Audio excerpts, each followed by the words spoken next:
할렐루야. 아멘. 영화의 면류관인 우리 백발의 부모님들과 레바논의 백향목 같은 남편들과 결실한 포도나무 같은 아내들과 어린 감람나무 같은 우리의 자녀들 모두에게 우리 하나님께서 생명사계로 감싸 안아주시고 우리 모든 가정을 축복해 주시기를 주님의 이름으로 축원합니다. 모든 것이 잘 될 것입니다.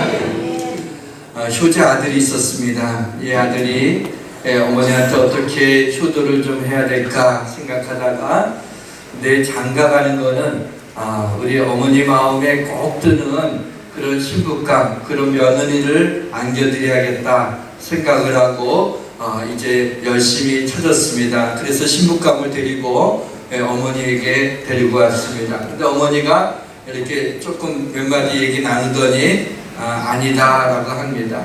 그래서 안 되겠구나, 다시 가서 미안하다고 하고 또 열심히 연애해서 또 어머니 마음에 들만한 그런 또 신부감을 구해서 어머니에게 데리고 왔습니다. 어머니 좀 어떠냐고 이번에는 조금 있다 또 아니다 그러는 거예요.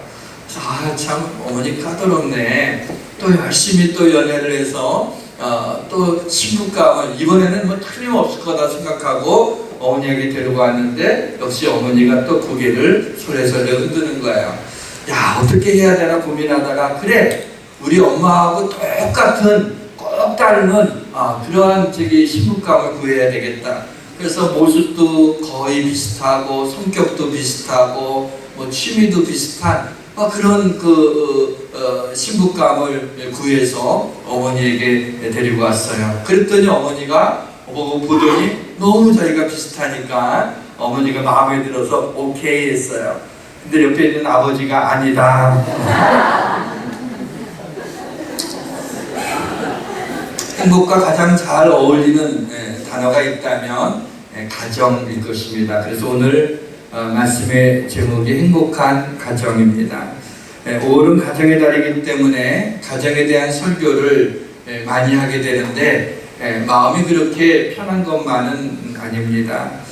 부모님 궁경에 대한 그런 말씀을 전하려고 하게 되면 일찍 부모님을 여의었거나 또 부모님이 돌아가셔서 얼마 되지 않은 분들의 마음이 부모님 생각을 하면서 마음이 아리기 때문에 부모님 궁경에 대한 말씀을 전하는 게 부담스럽고 또 부부 사랑에 대해서 말씀을 또 전하려고 하게 되면은 배우자와 헤어졌거나 아니면 배우자와 사별한 가정이 있어서 그것을 생각하면 또 마음이 불편합니다.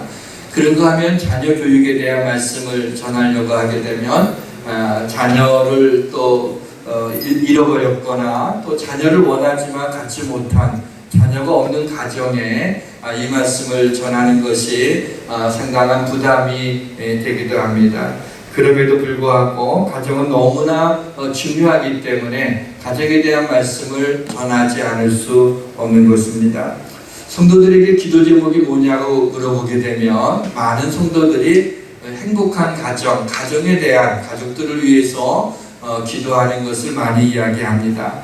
가정의 행복을 원하는 사람들은 많이 있는데 우리 가정이 행복하다라고 그렇게 생각하는 가정은 그렇게 많지 않은 것입니다. 술 먹고 날마다 늦게 들어오는 남편에게 아내가 좀 불만이 있었어요. 그러나 이제 꾹꾹 참고 있었는데 너무 그렇게 되니까 늦게 들어오니까 어느 날은 당신 좀 술 좀 먹지 말고 일찍 들어와서 우리 아이들하고 같이 저녁 식사 좀 하라고, 우리 애들하고 한마디라도 좀 얘기를 나누냐고, 좀 술 좀 그만 먹고 목사님도 싫어하는데 왜 이렇게 자꾸 술을 많이 먹고 이렇게 늦게 들어오냐고, 애들하고 같이 좀 밥 좀 먹자 그랬어요. 그랬더니 남편도 할 말이 있는 거예요. 내가 누구 때문에 이 고생을 하는데 다 가족들을 위해서 내가 하는 거지, 내가 뭐 술이 좋아서 마시는 줄 알아? 좋아서 마시기도 하지만 속으로 생각하겠지만은 그러면서 내가 다 가족을 위해서 내가 이러는 거지 그런 것도 이해해 주지 못하냐고 큰 소리를 떵떵 칩니다. 그런 거 보게 되면 우리는 가정을 정말 중요하게 생각하면서도 실제로는 가정을 소홀히 여기고 있지는 않습니까? 여러분 직장과 가정 중에서 어디가 더 소중하겠습니까? 전부 다 가정이라고 얘기합니다. 그러나 사실은 우리의 직장 생활이 우선되고 있는 적이 많지는 않습니까? 어느 목사님 가정에서 일어났던 일입니다. 식사 시간이 돼서 목사님이 초등학교 2학년 아들한테 야 네가 좀 식사기도 좀 하라고 했어요. 근데 초등학교 2학년 아이가 아들이 그러겠다고 해서 손을 모으더니 하나님 아버지 우리 아버지 교회 나가지 않게 해주세요. 새벽에도 교회 나가고 밤에도 교회 나가고 경리에도 교회 나가요. 나하고 놀 수 있게 교회 나가지 않게 해주세요. 그런 기도를 했다고 합니다. 그러니까 목사님 가정도 힘들 수 있다는 이야기죠. 믿음이 좋고 하나님의 복을 많이 받은 우리 믿음의 선진들, 성경에 기록되어 있는 참 우리가 존경하고 본받고자 하는 우리 믿음의 선배들 가운데 여러분 아브라함을 아시지 않습니까? 그러나 이 아브라함의 가정이 마냥 행복했던 가정은 아니었습니다. 이 아브라함이 하나님으로부터 약속을 아들을 주겠다는 약속의 아들을 약속받았지만은 이제 아브라함이 나이가 자꾸 많아지게 되고 아내 사라가 경수가 끊어져서 아이를 낳을 수 없게 되자 아내 사라가 자기 몸종인 하갈을 아브라함에게 들어가게 해서 이 하갈에게서 낳은 아이를 우리 아이로 삼자고 그렇게 얘기합니다. 그래서 아브라함이 하갈과 동침을 해서 아이를 낳게 되는데 그 아들이 이스마엘입니다. 그런데 이제 아이를 낳은 이 하갈과 원래 본부인이었던 이 사라가 갈등을 빚게 되죠. 이 아들 때문에. 그래서 그 갈등이 너무 심해지게 되니까 사라가 못 살겠다고 그러면서 아브라함을 들들 볶으면서 이 하갈과 이스마엘을 쫓아내버리라고 합니다.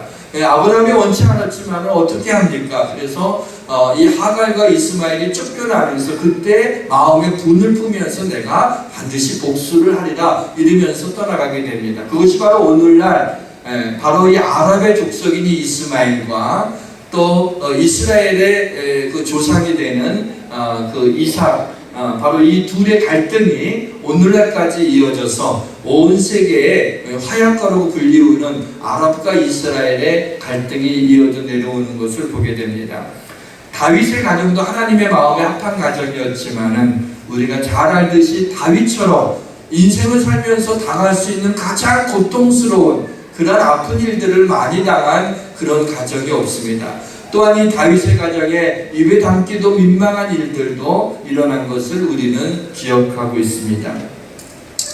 하나님을 가장 잘 섬겼던 11개에 나타난 왕 중에서 히스기야 왕이 하나님을 가장 잘 섬겼던 왕이었습니다. 그러나 그의 아들인 이 므낫세는 또 이스라엘에서 가장 악한 왕으로 성경은 기록하고 있습니다. 히스기야가 하나님을 잘 섬긴 그런 하나님의 사람임에도 불구하고 자녀 교육에 실패, 자녀의 신앙 교육에 실패인 것을 우리는 볼 수 있습니다. 아무리 믿음이 좋은 가정도 아픔과 문제가 있을 수 있다는 것을 우리에게 알려주고 있습니다. 이것은 이만큼 가정의 문제가 만만치 않다는 것을 우리에게 보여주고 있습니다. 5월 가정의 달을 맞이해서 말씀으로 하나님께서 우리 성도들의 가정을 치유하시고 회복하시고 축복해 주시기를 주님의 이름으로 축원합니다. 어린 아들을 잃어버린 한 여자의 글을 소개해 드리고자 합니다. 나는 내 아들이 백혈병 진단을 받고 얼마 살지 못한다는 의사의 청천벽력 같은 그러한 이야기를 듣고 삶의 의미를 잃어버렸습니다. 남편의 통곡소리와 함께 아들이 세상을 떠나던 날 나는 괴성을 지르며 몸부림을 치고 여기저기 부딪히며 온몸에 피멍이 들었습니다. 그땐 아들 곁에 묻혀 한 줌의 흙이 되어 뿌려주고 싶다는 생각뿐이었습니다.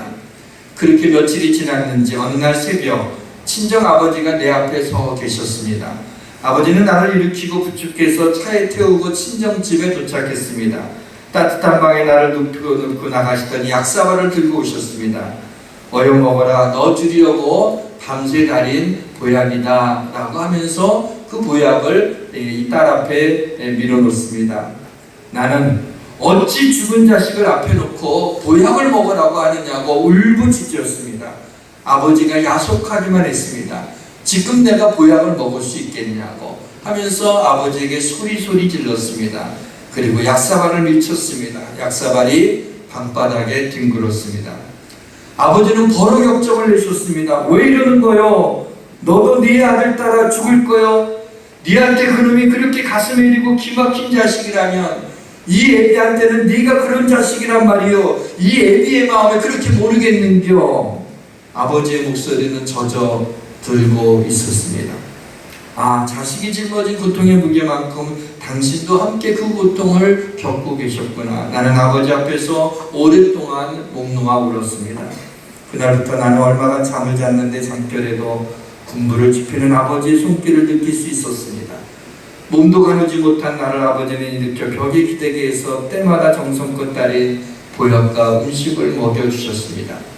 내 입술에 밥술을 떠먹일 때마다 주문이라도 외우듯이 이렇게 말씀하셨습니다.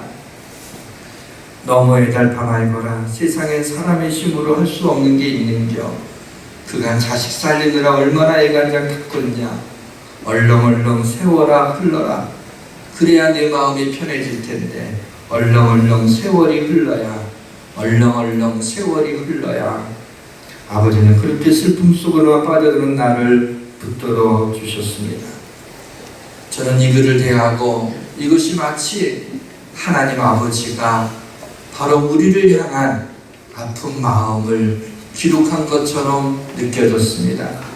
우리는 우리대로 정신 팔려 사는 일들이 있습니다. 그러다 보니 때로는 하나님의 말씀이 귀에 들어오지 않습니다. 하나님의 마음보다 상한 내 마음이 더 아팠던 것입니다.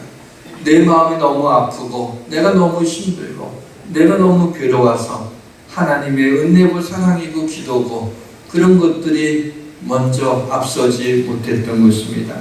하나님은 상한 마음을 가지고 괴로워하는 우리를 보며 얼마나 하나님이 마음을 아파하시겠습니까?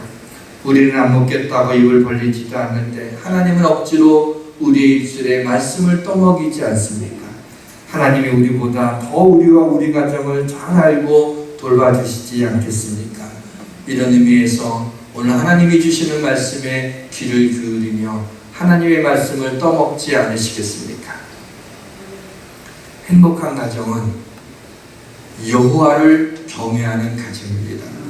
본문 1절에 보면 여호와를 경외하며 그의 길을 걷는 자는 복이 있도다. 본문 4절에도 여호와를 경외하는 자는 이같이 복을 얻으리로다. 본문 5절에도 여호와께서 시온에서 내게 복을 주실지어다. 총 6절밖에 없는 본문에서 무려 반이나 되는 3절에 복이 있도다, 복을 얻으리다, 복을 주실지어다 라고 말씀하고 있어요.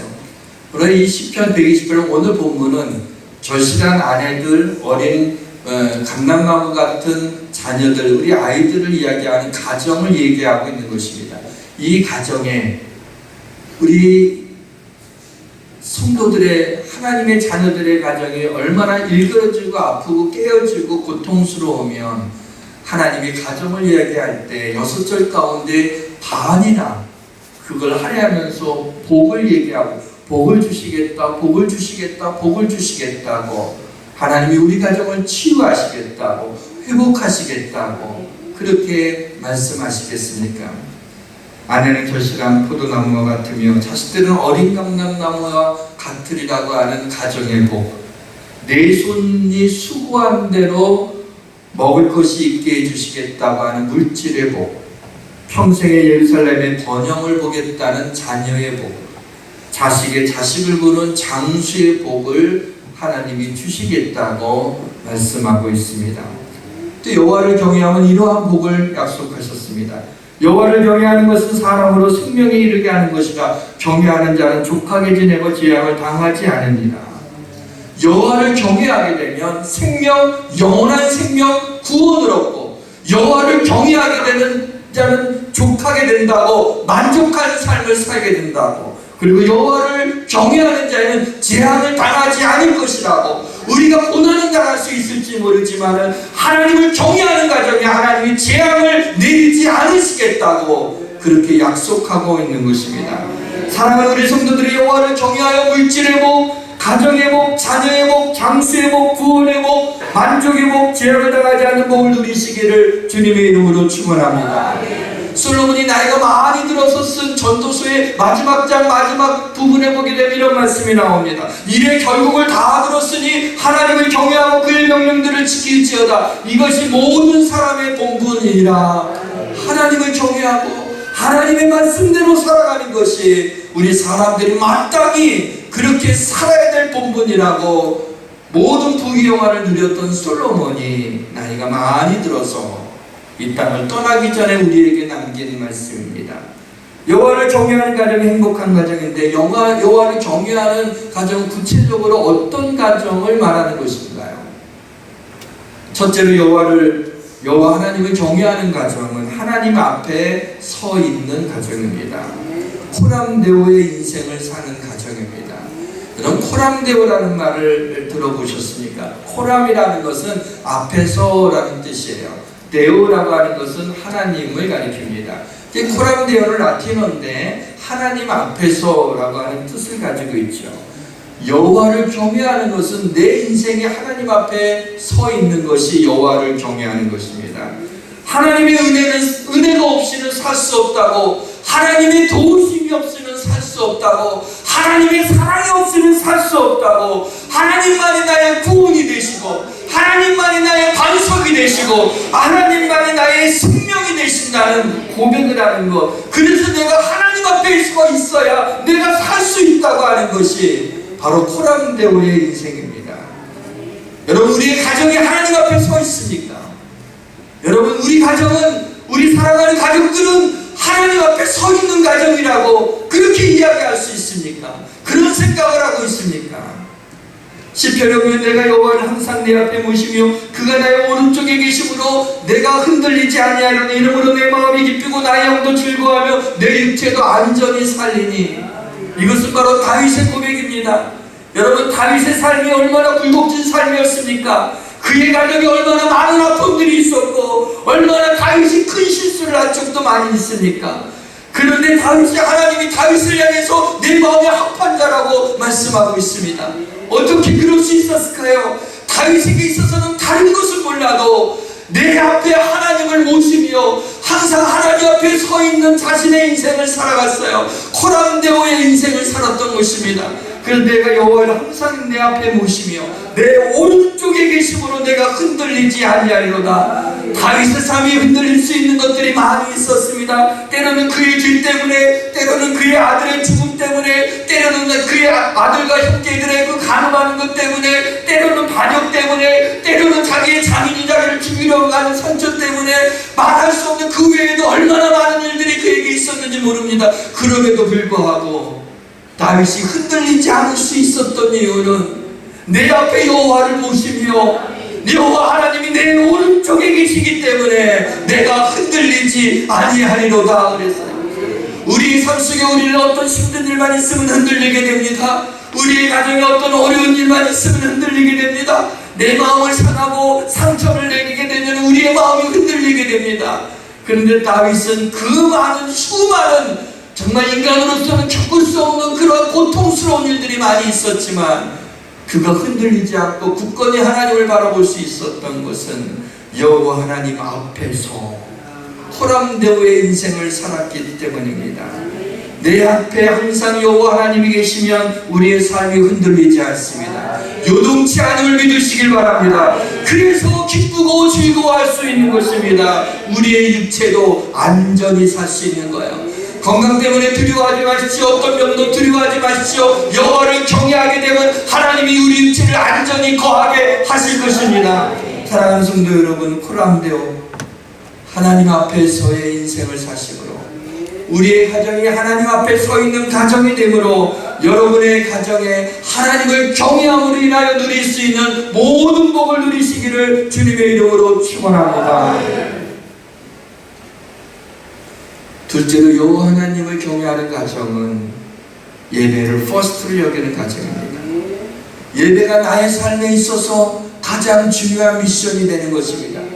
우리 아이들에게서 가장 중요한 미션은 공부를 잘하는 것이 아니라 이 아이가 어려서부터 성경을 알고 믿음 안에서 하나님 앞에서 살아가기를 원하는 그것이 우리 아이들의 자녀교육의 퍼스트가 되는 그 미션을 가지고 살아가는 것, 그것이 바로 우리의 가정, 여호와 하나님을 경외하는 가정이 되는 것입니다. 본문 5절에 여호와께서 시온에서 내게 복을 주실지어다. 시온이라고 하는 지명입니다. 실제로 예루살렘의 시온 이와는 골짜기와 골짜기 사이의 지명이 시온입니다. 그러나 성경에서 시온의 의미는 그러한 지역적인 지명의 의미라기보다는 예루살렘 성전을 의미합니다. 하나님 앞에 제사 드리고 예배하고 하나님께 영광을 돌리는 것을 시온이라고 얘기합니다. 그래서 시온의 영광이라고 하는 말씀이 나오게 됩니다. 시온에서 내게 복을 주실 것이다 라는 말씀은 바로 하나님 앞에 예배할 때 그 예배에서부터 하나님이 복을 흘러보내 주시겠다는 것입니다. 에스겔 47장에 보게 되면 성전 문지방에서부터 물이 흘러나오게 됩니다. 요한계시록 마지막 장에 보게 되면 어린 양과 하나님과 어린 양의 보좌로부터 생명수 강물이 흘러나오는 것을 보게 됩니다. 그 물이 성전 문지방에서부터 흘러나와서 물이 처음에는 발목에 차오르고 그 다음에는 무릎에 차오르고 그 다음에는 허리에 차오르고 그 다음에는 헤엄쳐야 다 헤엄칠 수 있을 정도의 물이 차오르게 됩니다. 이 물이 흐르는 곳마다 번성하는 모든 생물이 살고 고기가 힘이 많고 이 물이 흐르는 곳마다 죽었던 바닷물이 되살아나게 되고 모든 생물이 살게 될 것이라고 말씀하고 있습니다. 여러분이 인생의 복이 어디에서 나오는지 아십니까? 여러분의 부모님들이 물려주신 유산에서 여러분의 인생의 복이 나온다고 생각하십니까? 여러분들이 머리가 똑똑하고 공부를 잘하고 그래서 좋은 대학 가고 좋은 직장에 취직해서 이제는 아무 걱정이 없다고 생각하십니까? 그렇지 않습니다. 어느 순간인가 하나님이 야곱의 환도뼈를 부러뜨리듯이 우리의 삶의 어떤 부분들을 하나님이 치시게 되면 우리는 아무것도 아닙니다. 그러나 하나님이 우리를 지켜주시면 악한 마귀가 우리를 만지지도 못하게 될 것입니다. 우리 인생의 복은 성전 문지방에서부터 흘러나오는 것입니다. 하나님 앞에 예배드리는 가운데서부터 하나님 앞에 영광 돌리는 가운데서 하나님이 영광 받으시며 하나님의 백성들을 하나님이 책임져 주시고 하나님이 거기서 하나님의 복을 흘러 주시는 것입니다. 그래서 5월 가정의 달 슬로건이 있습니다. 예배의 회복, 가정의 회복입니다. 다른 달 매달 슬로건을 같이 하나요? 그냥 5월 달은 특별한 달이에요. 그래서 예배 회복, 가정 회복, 예배와 가정은 너무나 밀접하게 연관되어 있기 때문입니다. 사랑하는 성도 여러분, 여러분이 하나님 앞에 예배를 퍼스트로 여겨서 나의 삶에 우리 가정의 예배가 미션이 되는 하나님께 예배하는 게 사명이 되어서 하나님 앞에 예배함으로 하나님께 영광을 돌리며 예배를 통해 은혜의 물이 축복의 물이 우리의 삶 속에 우리 가정 속에 흐르게 해서 우리 가정을 회복하시고 치료하시고 축복해 주시길 주의 이름으로 축원합니다. 마지막 세 번째로 여호와 하나님을 경외하는 가정은 항상 기도하는 가정입니다. 가이사랴에 고레노라 하는 사람이 있으니 이달리아 부데라 하는 군대의 백부장이라 그가 경건하여 온 집안에 더불어 하나님을 경외하며 백성을 많이 구제하고 하나님께 항상 기도하더니 고넬료라고 하는 사람은 이탈리아 로마의 백부장이었습니다. 그는 100명의 부하를 거둔 막강한 힘을 가진 그러한 백부장인데 그가 하나님을 경외했어요. 그가 이스라엘 땅에 살면서 그는 주님을 영접하게 됐어요. 하나님을 경외하는 특징의 백성들을 긍휼히 여기며 많이 구제할 뿐만 아니라 그는 항상 하나님께 기도하는 자라고 말씀하고 있습니다. 여러분, 건강을 위해서도 기도해야죠. 우리 사업을 위해서도 기도하고요. 자녀들을 위해서도 기도해야죠. 또 우리의 신앙을 위해서도 기도해야 됩니다. 그러나 또 중요한 것이 있는데 우리 아내를 위하여 기도하고 남편을 위하여 기도해야 됩니다. 왜냐하면 기도하면 사랑하기 때문입니다. 여러분, 사랑이 저절로 됩니까? 자식 사랑은 저절로 돼요. 그 보니까 짐승들도 지새끼 살던 동물의 왕국 많이 보는 동물의 세계. 저는 그거 너무 재밌어요. 그런데 보게 되면 새끼들이 나와요. 여기 아니에요. 그래서 그 새끼들을 얼마나 돌보는지 몰라요. 얼마나. 그런데 하물며 우리 인간이 자기 새끼 사랑하는 게 그게 뭐 대단해요. 우리 아이 너무 사랑해. 그래서 칭찬받는 게 어디 있어요. 그런데 부부는 그렇지 않아요. 처음에는 너무 좋다고 하지만 좀 살아보면 뭐 운명적인 사랑을 만났다. 무슨 거짓말. 무슨 운명적이야. 그냥 싫은 거예요. 왜 그러죠? 싫은 건 아니지만 사랑은요 저절로 되지 않아요. 자식 사랑은 본능이에요. 근데 부부 사이의 그거는 본능이 아니에요. 어떤 성도가 우리 목사님은 사모님을 너무 사랑하는 것 같다. 그래서 다들 목사님 뭐라고 그런다 그래요. 그럼 우리 사모한테 물어보세요. 어떠냐고. 데리고 살아보라고 그러죠. 뭐 생각같이 그렇지 않아요. 힘든 것들이 다 있는 거예요. 그러니까 부부 사랑하는 건 본능이 아니에요. 애써야 돼요. 운동선수들이 저절로 운동을 잘하게 됩니까? 공부 잘하는 애들이 머리 좋다고 저절로 공부 잘합니까? 사업이 저절로 잘 되는 사업이 있습니까? 그냥 가만히 있으면 수익률 50% 준다는 그런 사기가 있습니까? 저절로 몸짱이 될 수 있습니까?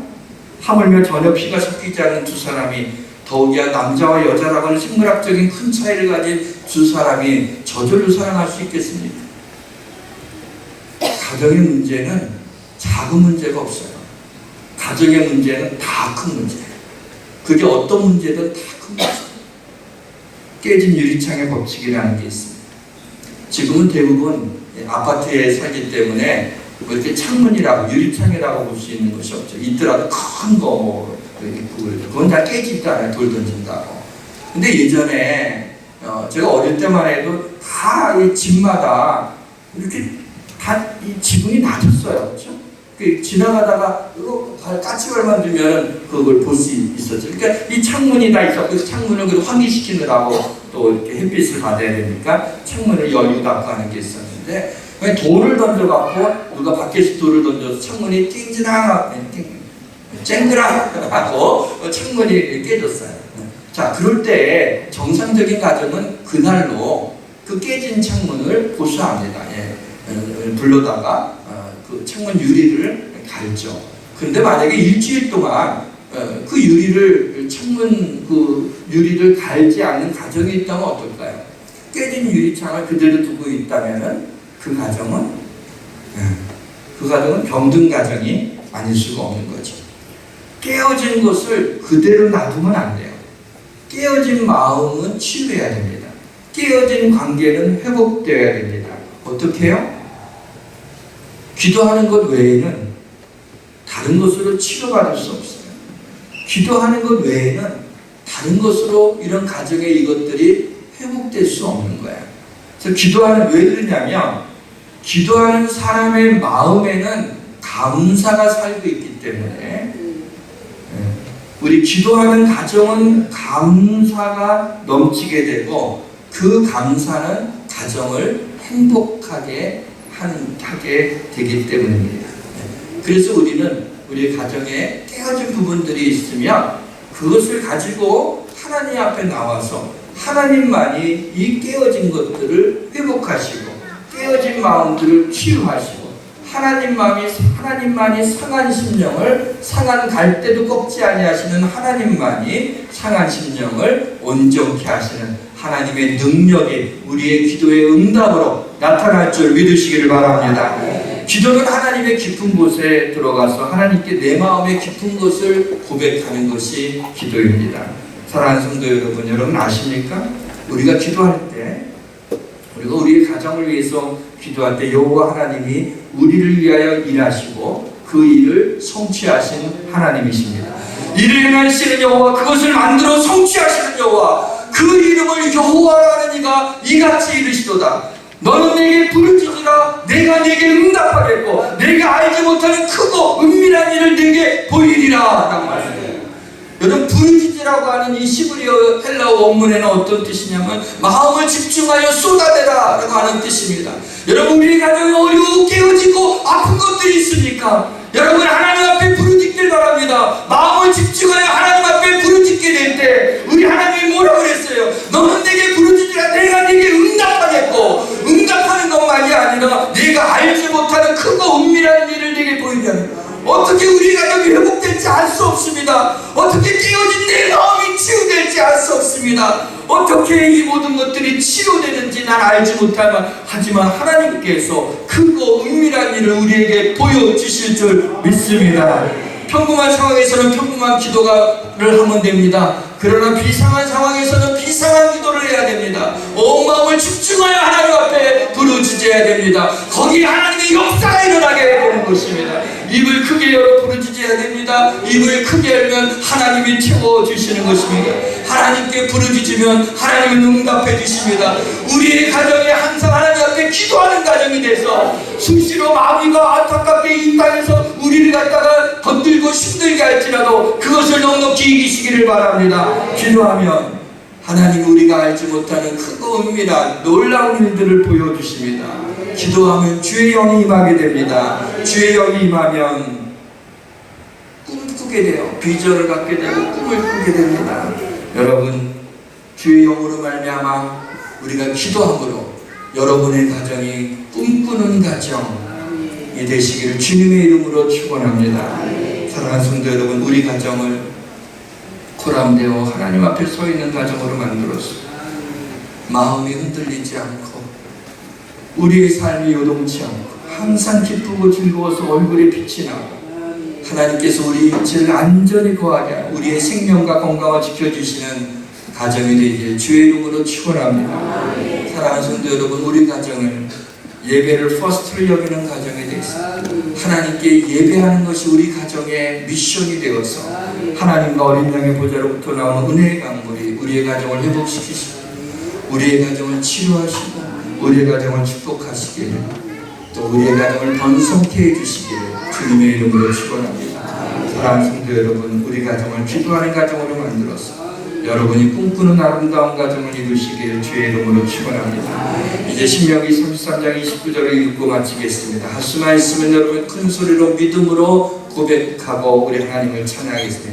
함께 읽겠습니다. 이스라엘이여, 너는 행복한 사람이로다. 여호와의 구원을 너가 치워둔 백성이 누구냐? 그는 너를 돕는 방패시여 내 영광의 칼이시로다. 내 대적인 내게 복종하리니 내가 그들의 높은 것을 밟으리로다. 아멘. 하나님을 찬양합시다. 여기에 모인 우리 주의 은총 받은 자는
하나님 앞에 서 있는 가정으로 만들어 주옵소서. 하나님, 우리 성도들의 가정이 예배를 퍼스트로 여기는, 예배를 미션으로 사명으로 여기며 예배하는 가정이 되게 하여 주옵소서.